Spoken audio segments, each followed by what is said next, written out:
Chapter 31. Autumn came. Late September with cool nights. They had to forsake the veranda, but they kindled a fire in the big fireplace and sat before it with jest and laughter. They left the doors open, and banjo and good luck came and went at pleasure. Sometimes they sat gravely on the bearskin rug between Barney and Valancy, sometimes they slunk off into the mystery of the chill night outside. The stars smoldered in the horizon mists through the old oriole. The haunting, persistent croon of the pine trees filled the air. The little waves began to make soft, sobbing splashes on the rocks below them in the rising winds. They needed no light but the firelight that sometimes leaped up and revealed them, sometimes shrouded them in shadow. When the night wind rose higher, Barney would shut the door and light a lamp and read to her poetry and essays and gorgeous, dim chronicles of ancient wars. Barney never would read novels, he vowed they bored him. But sometimes she read them herself, curled up on the wolf skins, laughing aloud in peace. 4. Barney was not one of those aggravating people who can never hear you smiling audibly over something you read without inquiring placidly. Degree, what is the joke, plus or minus? October, with a gorgeous pageant of color around Mestawis, into which Valancy plunged her soul. Never had she imagined anything so splendid. A great, tinted piece. Blue, wind-winnowed skies. Sunlight sleeping in the glades of that fairyland. Long dreamy purple days paddling idly in their canoe along shores and up the rivers of crimson and gold. A sleepy, red hunter-s moon. Enchanted tempests that stripped the leaves from the trees and heaped them along the shores. Flying shadows of clouds. What had all the smug, opulent lands out front to compare with this? November, with uncanny witchery in its changed trees. With murky red sunsets flaming in smoky crimson behind the westering hills. With dear days when the austere woods were beautiful and gracious in a dignified serenity of folded hands and closed eyes, days full of a fine, pale sunshine that sifted through the late, leafless gold of the juniper trees and glimmered among the gray beeches, lighting up evergreen banks of moss and washing the colonnades of the pines. Days with a high-sprung sky of flawless turquoise. Days when an exquisite melancholy seemed to hang over the landscape and dream about the lake. But days, too, of the wild blackness of great autumn storms, followed by dank, wet, streaming nights when there was witch laughter in the pines and fitful moans among the mainland trees. What cared they?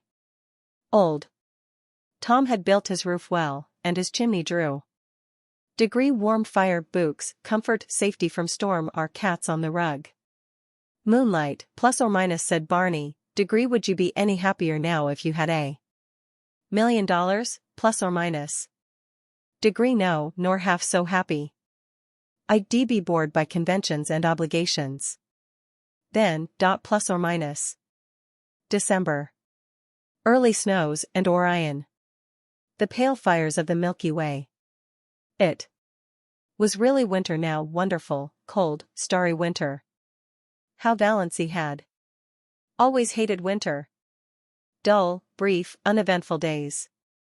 Long, cold, companionless nights. Cousin Stickles with her back that had to be rubbed continually. Cousin Stickles making weird noises, gargling her throat in the mornings. Cousin Stickles whining over the price of coal. Her mother, probing, questioning, ignoring. Endless colds and bronchitis or the dread of it. Redfern-s liniment and purple pills. But now she loved winter. Winter was beautiful, degree up back, plus or minus almost. Intolerably beautiful. Days of clear brilliance. Evenings that were like cups of glamour, the purest vintage of winter-s wine. Nights with their fire of stars. Cold, exquisite winter sunrises. Lovely ferns of ice all over the windows of the blue castle. Moonlight on birches and a silver thaw. Ragged shadows on windy evenings, torn, twisted, fantastic. Shadows. Great silences, austere and searching. Jeweled, barbaric. Hills. The sun suddenly breaking through gray clouds over long, white Mistowies. Icy gray twilights, broken by snow squalls, when their cozy living room, with its goblins of firelight and inscrutable cats seemed cozier than ever. Every hour brought a new revelation and wonder. Barney ran Lady Jane into roaring Abel's barn and taught Valancy how to snowshoe. Valancy, who ought to be laid up with bronchitis. But Valancy had not even a cold. Later on in the winter, Barney had a terrible one. And Valancy nursed him through it with a dread of pneumonia in her heart. But Valancy's cold seemed to have gone where old moons go. Which was luck, for she hadn't even Redfern's liniment. She had thoughtfully bought a bottle at the port and Barney had hurled it into frozen Mistowies with a scowl. Degree bring no more of that devilish stuff here, plus or minus he had ordered briefly. It was the first and last time he had spoken harshly to her. They went for long tramps through the exquisite reticence of winter woods and the silver jungles of frosted trees, and found loveliness everywhere. At times they seemed to be walking through a spellbound world of crystal and pearl, so white and radiant were clearings and lakes and sky. The air was so crisp and clear that it was half intoxicating. Once they stood in a hesitation of ecstasy at the entrance of a narrow path between ranks of birches. Every twig and spray was outlined in snow. The undergrowth along its sides was a little fairy forest cut out of marble. The shadows cast by the pale sunshine were fine and spiritual. Degree come away, plus or minus, said Barney, turning. Degree, we must not commit the desecration of tramping through their dot plus or minus. One evening they came upon a snowdrift far back in an old clearing, which was in the exact likeness of a beautiful woman's profile. Seen too close by, the resemblance was lost, as in the fairy tale of the Castle of St. John. Seen from behind, it was a shapeless oddity. But at just the right distance and angle the outline was so perfect that when they came suddenly upon it, gleaming out against the dark background of spruce in the glow of that winter sunset, they both exclaimed in amazement.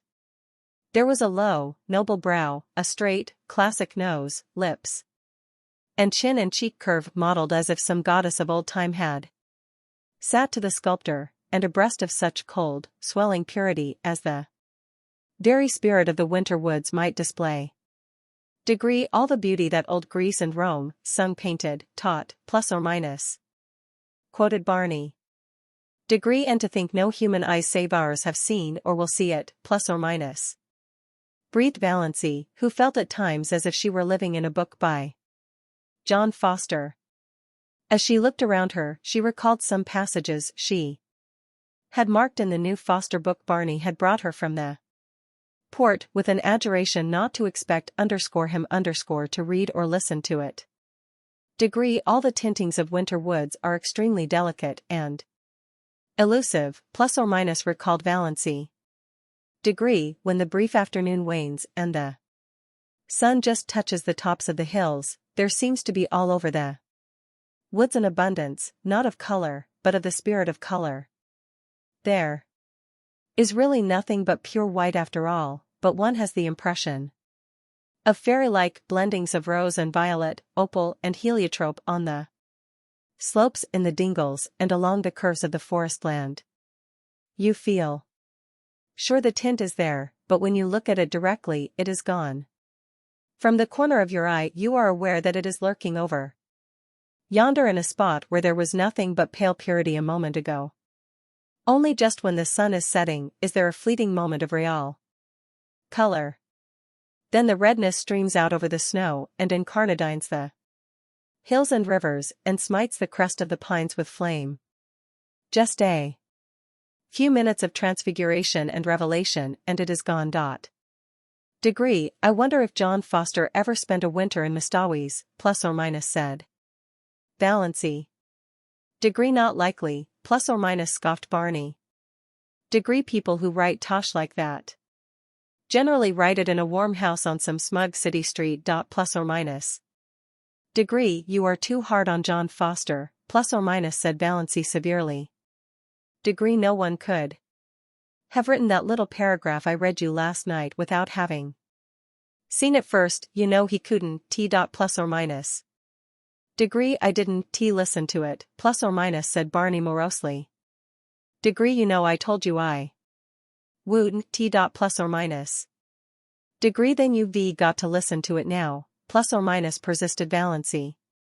She made him stand still on his snowshoes while she repeated it.